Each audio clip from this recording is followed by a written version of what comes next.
Hi, Jenny here.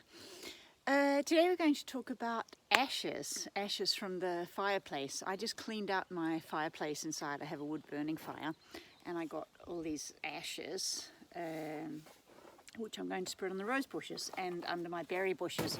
So I thought we could talk about that.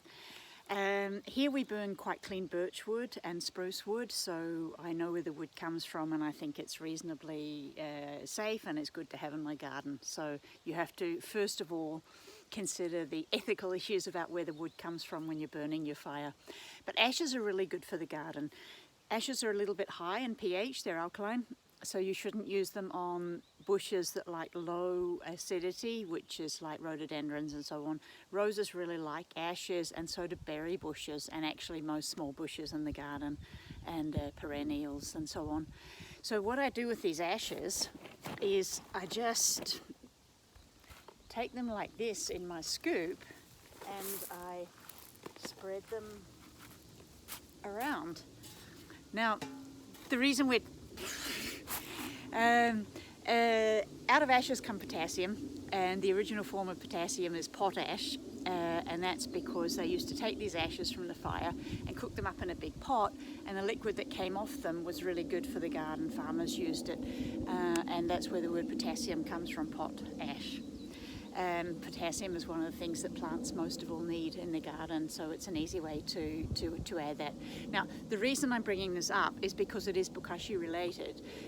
People ask us all the time if they should put ash into the Bokashi bucket or into their compost, and the answer is no, no, no. There's only one thing that really is not good with Bokashi, and that is ash.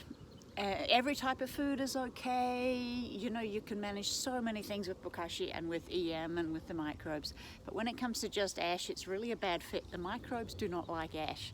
It might be the alkalinity, and it might just, actually I really don't know exactly the right reason, but microbes and ash are not good together, so don't put them in your Bokashi bucket. So what I normally do with mine is that I just spread them out under these rose bushes, under the berry bushes. I have a lot of blackcurrant berry bushes, and I have, if you look around here, a lot of rhododendrons and lilies. It's a little bit low acidic area, and those I don't put ashes on. And the berries, which you actually can't see here, so never mind. Anyway, roses in the garden in general. And even in the winter you can spread them out, even if you have snow, because they soak down through the snow and eventually do their work. So ashes, sometimes people say there's a lot of heavy metals in ashes, and that can be the case. You actually need to know where the wood comes from in the first place.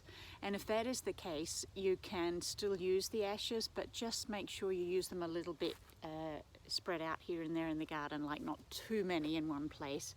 But some of the minerals in the ashes, like there's a really good mix of magnesium and zinc and iron, and I really don't know,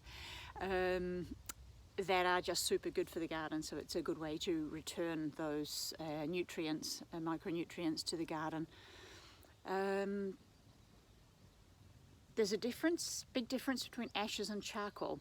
So if you want to use biochar in your garden, and that's a subject for another video, but what we suggest you do then is pick out the chunky bits of charcoal in the fire when you clean the fire, and actually wash them so that the black solid bits you put to one side, and we use that as biochar, which is another story. And the ashes themselves you can use either in liquid form in that case, or solid form just straight into the garden. But ashes and biochar are not the same thing. So ashes straight to the garden, into the garden beds, roses, berries, what have you, not rhododendrons, and absolutely no ashes with Bokashi.